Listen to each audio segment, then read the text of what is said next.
You are listening to The Standard Show, the podcast that brings you the stories behind the standards. Hello, this is Matthew Childs and welcome to Inside AI, the EU AI Act in practice. A series from The Standard Show, the podcast that brings you the stories behind the standards. Artificial intelligence is developing at unprecedented speed, creating enormous opportunities, alongside new challenges around safety, accountability, transparency and trust. The EU AI Act represents the world's first comprehensive legal framework for AI, designed to balance innovation with the protection of fundamental rights. But how does regulation become reality? And what role does standards play in helping organisations develop and deploy trustworthy AI systems? This series takes a practical look at the journey from legislation to implementation. Across the episodes, we explore why the EU AI Act was introduced, how risk-based regulation works, how standards support compliance, and what organisations need to consider as they prepare for the new regulatory landscape. From harmonised European standards and AI assurance to quality management and risk management, the series examines the tools and approaches that will help turn AI regulation into practice. Before we get down to it, here's Cindy Parakill with a quick reminder. Hey, just a quick reminder to follow, rate, and review the podcast wherever you listen. Want to get in touch or find us on socials? All the links you need are in the show notes. This episode explores how standards help translate the EU AI Act into practical approaches for organisations. It examines the role of harmonised European standards, why they are needed alongside international ISO IEC standards, and how EN 18286 and ISO IEC 42001 support organisations in meeting AI Act requirements. And for it, I'm joined by Adam Leon-Smith and Pauline Nordstrom. Adam Leon-Smith is one of the UK's leading experts in AI assurance, software quality and standards. He is CEO of Trustworthy Digital, Chair of the AI/QI Consortium, Deputy Chair of the UK's National AI Standards Committee, and has more than 20 years' experience in software testing, quality engineering and standards development. Adam plays a leading role in international and European AI standardization, contributing to standards including ISO IEC 42001 and EN 18286. Pauline Nordstrom is the founder and CEO of Anacanta and one of the UK's leading voices on trustworthy and responsible AI. With more than 30 years international experience leading innovation-focused organisations, she now advises organisations on AI governance, assurance and regulatory compliance. Pauline is also an active standards maker, contributing to UK and international AI standardisation, and in particular on ISO IEC 42001. I started by asking Adam, what does a harmonised European standard provide to an organisation that an international standard does not? Well, let's break that down. I think first of all, to take the European bit, sometimes European standards address European specificities, so things that are unique to Europe. For example, there's some work we've done on AI in relation to sustainability and power in the European Standards Organization. That wasn't actually a harmonized standard, but we did it in Europe because the nature of the power supply and the characteristics of the power supply chain are very different in Europe, and it was very European specific. The other part of the question was harmonized standards. So a harmonized standard is a standardization deliverable that the European institutions have asked a standardization organization to produce. That standardization organization can be Senelec, it can be ETSI, it can be CEN, or it can be Senelec. Now, in its own right, a harmonized standard provides nothing different to a normal standard. It's harmonized because the European institution asked for it. And by European institution, I typically mean the European Commission via the EU's Committee on Standards. However, harmonized standards and other standards can be cited in the official journal of the European Union. When a standard is cited there, it essentially becomes part of the law. not exactly soft law, not exactly hard law either. It provides a optional route to claim compliance with a regulation by claiming conformity with the standard. So then, just on that, Adam, why does the Commission need harmonised European standards, rather than relying on international ISO or IEC standards? So the reason why they need them is they want to provide a cheap, reliable way that regulatees can achieve compliance. It's a lot cheaper to buy a standard and follow it than it is to ask for a legal opinion on your software development processes. Now, they are asking for them also because the regulation, much like other product safety regulation, is technology neutral. It doesn't deal so much with specific technologies, it deals with hazards and requirements to mitigate those hazards.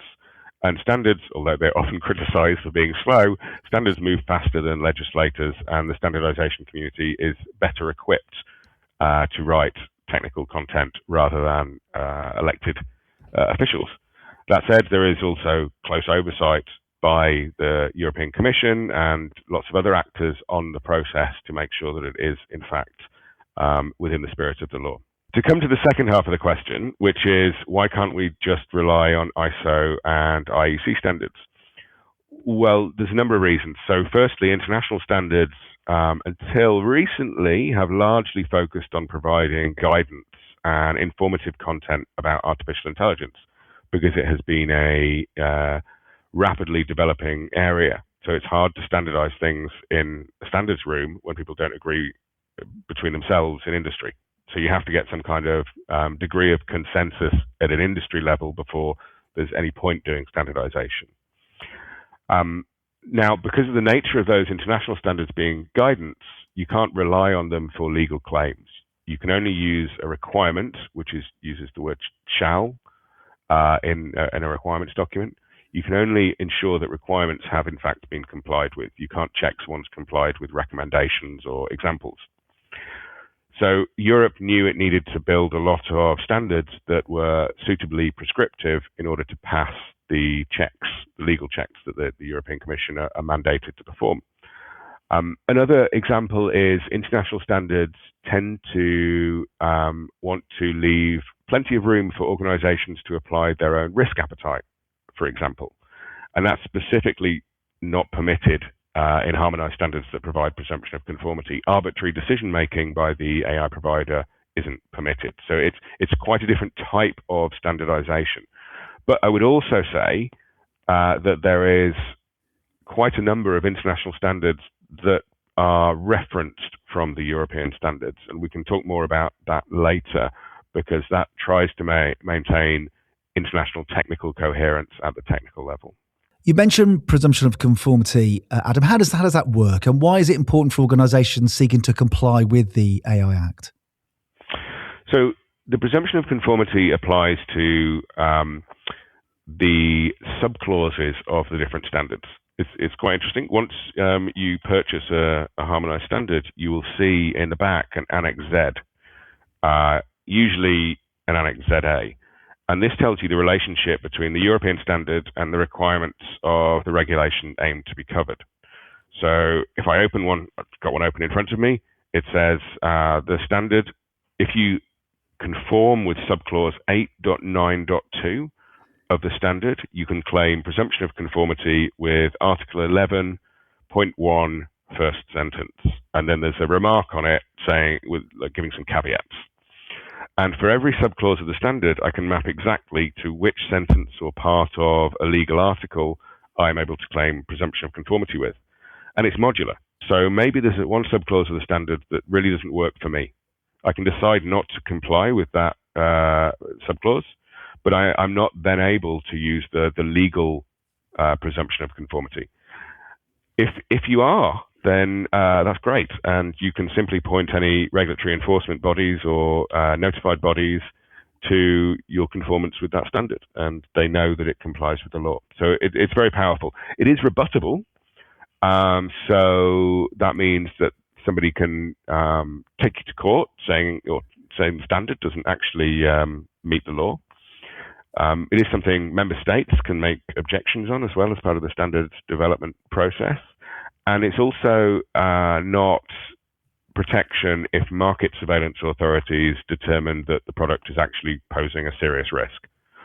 So if it can be demonstrated that the AI system has seriously harmed somebody, no amount of paperwork helps. Adam, let's talk about EN 18286. Now, this is expected to play a key role in supporting compliance with the AI Act. Why has quality management become such a central part of AI regulation? So quality management is often a central part of regulation in the new legislative framework. So you can draw almost an exact parallel between the quality management article in the AI Act and the equivalents in the medical device and intravenous medical device regulations. Quality in this context means compliance. So it's nothing to do with how good the product is. It's about how compliant the product is. And this is very different to something like ISO 9001, which are focused on business objectives. So it is fundamentally different. It's also important because it is, although it's a management system, it's about applying a management system to a specific instance of a product realization process. So it doesn't give any value to the organization per se to comply with the standard, apart from the presumption of conformity. It gives value to a specific product and a specific version of a product. Another key part of the AI Act quality management system is the bit of the legal article where it says you have to determine the technical specifications that you're going to rely on for compliance. So a key part of the quality management system is selecting which standards you're going to use throughout your development process. And if they're not harmonized standards that provide presumption of conformity, explaining and justifying why you have deviated. And there will be totally great reasons for deviating because the harmonized standards are horizontal and apply across all sectors.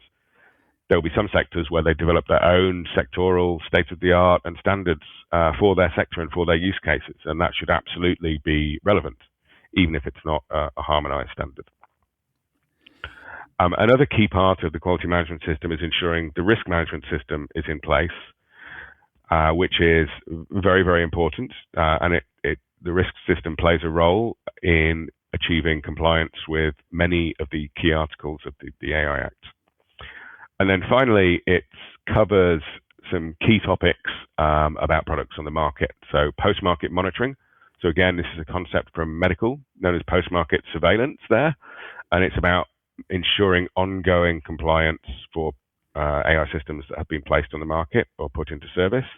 But then there's also key procedures around serious incident reporting. You have to report incidents within a quite tight time frame to the regulator. And there's a number of other topics like that that are very specific to the AI regulation that we've been able to cover in detail because of it being a harmonized standard. The other reason it's key is it's the first one of all the standards that are being developed to support the AI Act. It is the first one to reach publication. It hasn't yet reached the stage where it provides presumption of conformity, but that is the next step. So just with this particular standard then, Adam, 18286, how does it relate to the other European standards in this space? So the 18286 quality management system is the only standard that doesn't relate to an essential requirement. So an essential requirement is an obligation to mitigate a particular hazard. In the AI Act, you have risk management, you have data, you have cybersecurity, accuracy, robustness, logging, transparency, and human oversight. Those are the requirements that have to be built into the product, okay? The difference about 18286 is it's about processes you put in place in the organization. So while we talk about, for instance, data, we're talking about governance processes and procedures around data in the quality management system standard. There's a data sets and data governance standard, which provides a lot more technical detail about that topic. We do talk about risk in the quality management system, but we rely on the risk management standard, which is not far behind. And that standard is focused on mitigating risks to health, safety, and fundamental rights in the design and development of the system. The other standards we mostly interact with through the process I was describing before, where you select either a harmonized standard or an alternative means of compliance and document that within your quality management system. So the key difference is 18286 is about your organizational processes applied to the AI system. The other standards are mostly about the AI system itself. Standards affect all of us, every day, everywhere. By defining good practice, they help people and organizations do things better. Each year, standards bodies publish thousands of standards, and we're always looking for more people like you to join our growing community of standards makers. We welcome applicants from all backgrounds, areas of expertise, and career stages. Our goal is simple: to bring a balance of perspectives to the table. As a standards maker, you can help improve how things are made and done, whether it's building more inclusive workplaces, improving healthcare, advancing AI governance, accelerating climate action, and much more.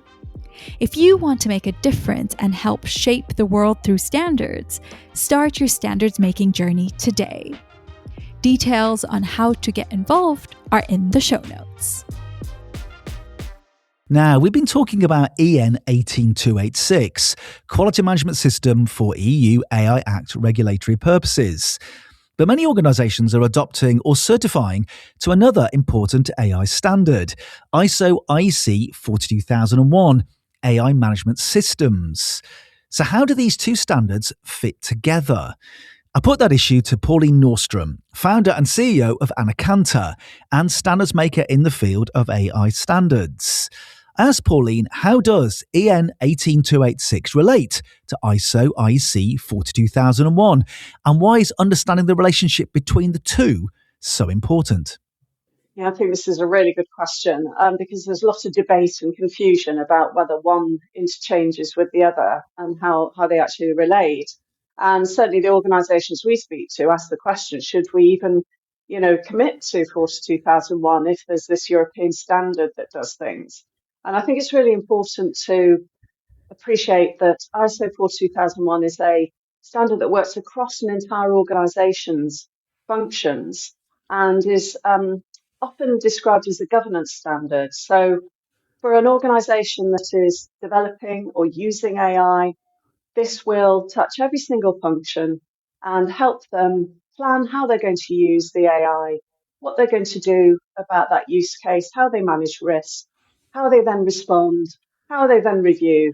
And it's done in a consistent way. And that's what the ISO sets out right the way across an organisation.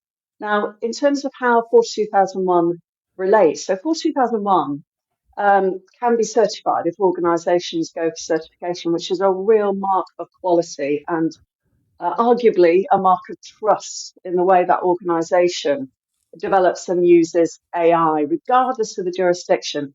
But in 42001, there is a clause that asks the organisation to consider its context and also the context with regard to the regulatory requirements within the regions within which it operates.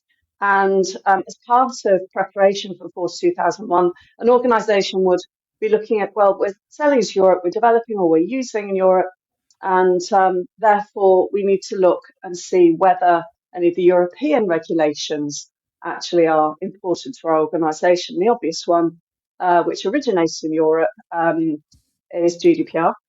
But then in terms of the actual AIs that are being developed or used, if they step into what is known as the high risk category for the purpose of the EU AI Act, then there are certain requirements that have to be met. And those requirements seek the implementation of a quality management system specifically for the EU AI Act for high risk AI. So these are how they relate together. So 42001 is the baseline. Do that if you're an organisation operating across multiple jurisdictions, gain certification, which is a mark of trust and quality in the commercial marketplace, will help your supply chain, will help relationships with your stakeholders. If you sit in Europe and you trigger through clause 4 of 42001, the regulatory review, and your systems sit in the high risk category under the EU AI Act, you must do, as a matter of law, you must meet the requirements of 18286, which is will become a harmonised standard, which, if implemented correctly, can provide a presumption of conformity with the law. And this relationship is really important. It's to appreciate that if there is a high risk system, it needs to be managed in a way that is in accordance with the EU, which is, I call it a rights-based law. A lot of people call it a risk-based, but it actually is about rights.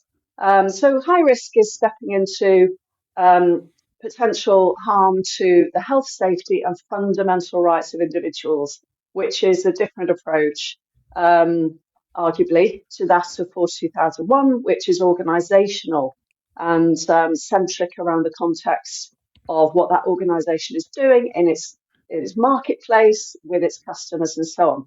So they're very different. One doesn't interchange with the other, but they do relate. And it's important to understand where the trigger occurs within 42001 and then what organizations need to be doing in order to figure out whether they have AIs that sit in the high risk category of the EU AI Act.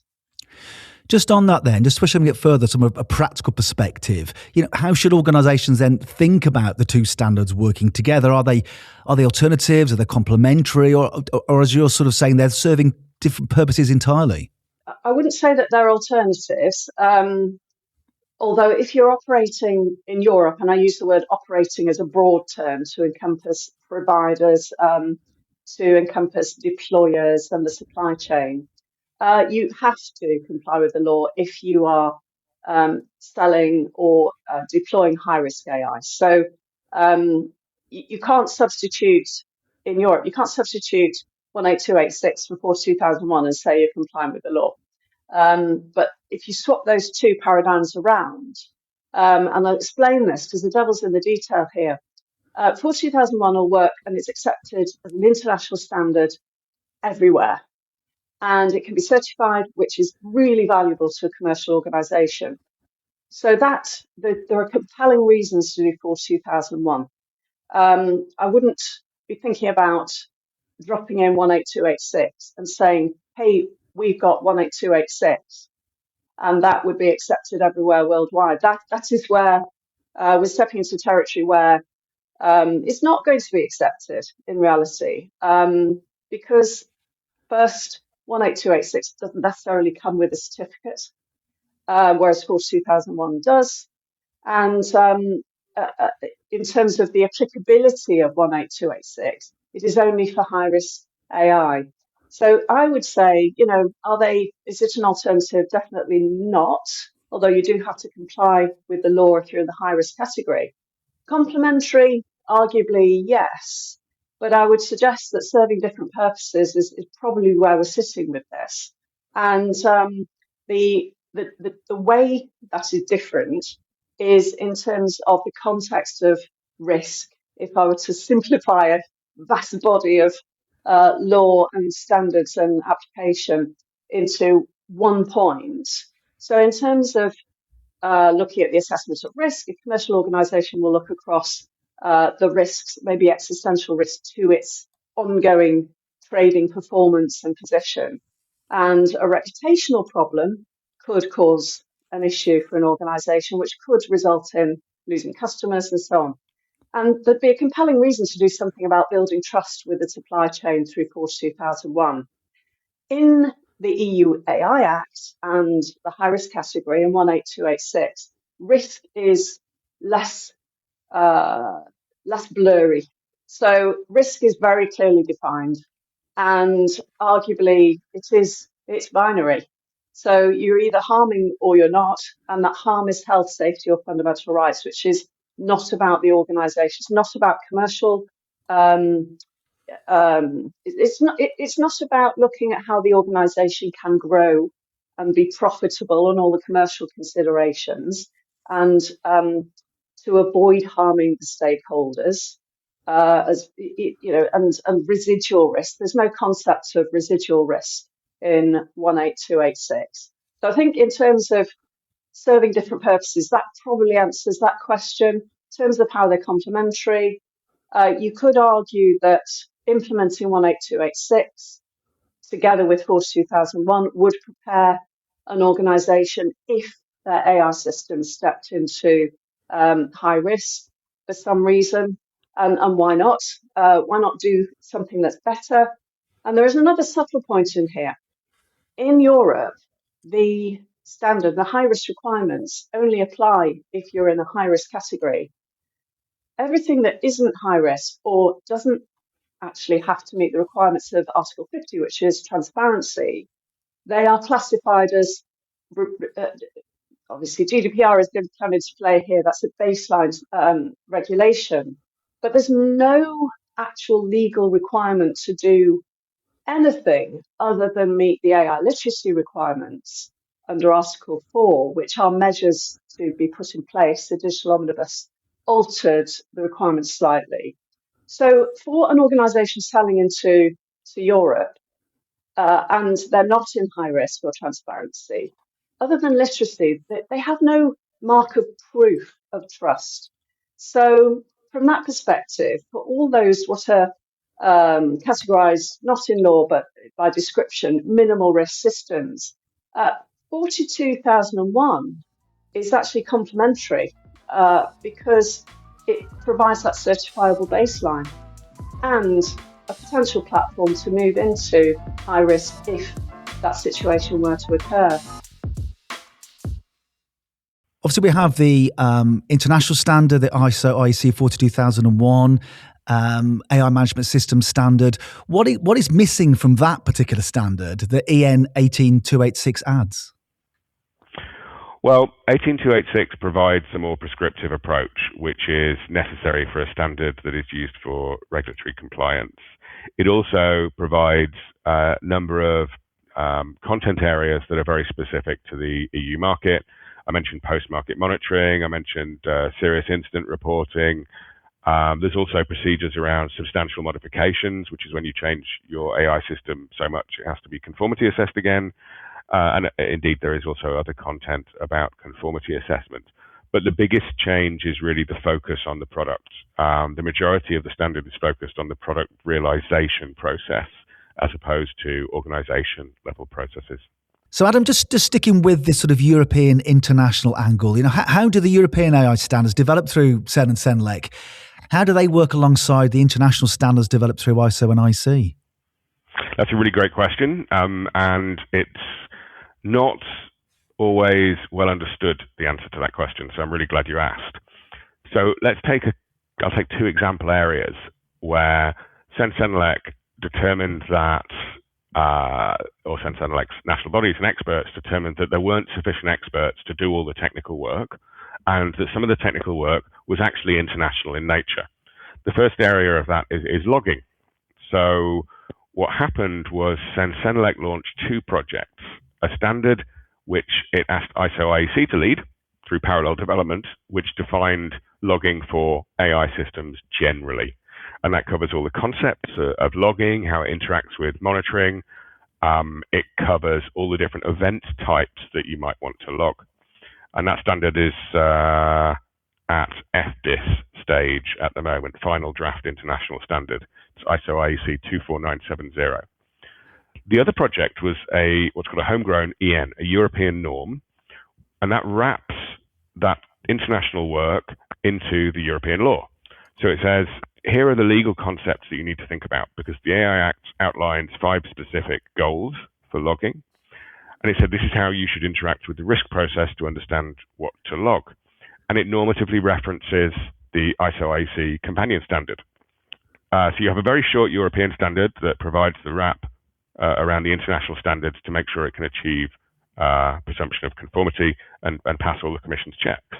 And that is great, because that means that there's now an international technical basis for logging that everyone can use in all their different jurisdictions and apply it appropriately for their jurisdiction. And in the EU, that was to launch a European wrapper. Very similar situation with accuracy, where the standard in Europe will really be about the law, but there's lots of evaluation procedures and metrics. You can break AI systems down into functional tasks. So, for example, I can say this task is doing translation between languages. translation between languages comes with a defined set of metrics and a defined set of evaluation techniques. Now, it's really important that we define those metrics carefully so they can be reproduced in laboratories, by AI providers, by regulators. So that's a really important part of the work. So we launched standards to define general metrics, natural language processing metrics, computer vision metrics. And those are all done, 2 out of the 3 of those are done internationally, bringing together expertise from all over the world to talk about those metrics. And that's fine because metrics aren't that political, and generally people agree across borders on how to measure things. It's only when we get into how we apply those measurements in the context of European law that we need to do European work. So you'll see this throughout the work program. There is standards that focus on European law coming out of Europe, but they provide mandatory references to ISO IEC work that's being developed in parallel. Adam, we've clearly got a number of standards in development here. Just sort of, what's the broad timeline for these? Well, the risk and cybersecurity standards are not far behind the quality management system. So we might see them being published this year. But for the majority of the European standards, it will be in Q1 2027. The ISO standards are running on a slightly different timeline and kind of will come out in dribs and drabs. But we should have the full set of standards necessary to comply or claim presumption of conformity with the EU AI Act in Q1 2027. Thank you to our guests Adam Leon-Smith and Pauline Nordstrom for generously sharing their expertise and insights for this episode. And special thanks to BSI colleague Joy Tan for her invaluable support in developing this series. To find out more about the themes raised in this episode, other episodes in the series, and about how to get involved in standards, then follow the links in the show notes. And the show notes are also where you can find details of our socials and all the other ways to get in touch with us here on The Standard Show. You have been listening to an episode of The Standard Show, the podcast that brings you the stories behind the standards. You just heard a Stripped Media production.